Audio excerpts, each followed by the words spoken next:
আমি সুলেমান, ইয়াহুস সুলতান সেলিম খানের উত্তরাধিকারী। 1494 সালে ত্রাবজান প্রাসাদে হাফসা আয়েশা সুলতানের গর্ভে আমার জন্ম। আমার আগমনে প্রাসাদে আনন্দের বন্যা বয়ে যায়।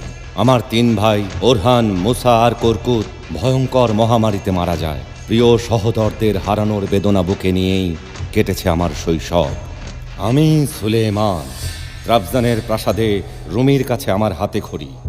আমার ভালো লাগতো সুউচ্চ শৃঙ্গ আর তারকারাজি। সংখ্যাতত্ত্ব নিয়ে খেলা করতাম আমি। 10 বছর বয়সে শুরু হয় আমার আনুষ্ঠানিক শিক্ষা জীবন। ধৈর্য শিক্ষার জন্য বানানো অলংকারগুলো আমার চোখে মুখে অন্যরকম এক দ্যুতি এনে দিত, যা পরিণত হয় যোগ্য অযোগ্যকে এক লহমায় চিনে নেবার ক্ষমতায়। আর আমি কখনোই আমার এই অর্জিত জ্ঞান বিস্তৃত হইনি। আমি সুলেমান।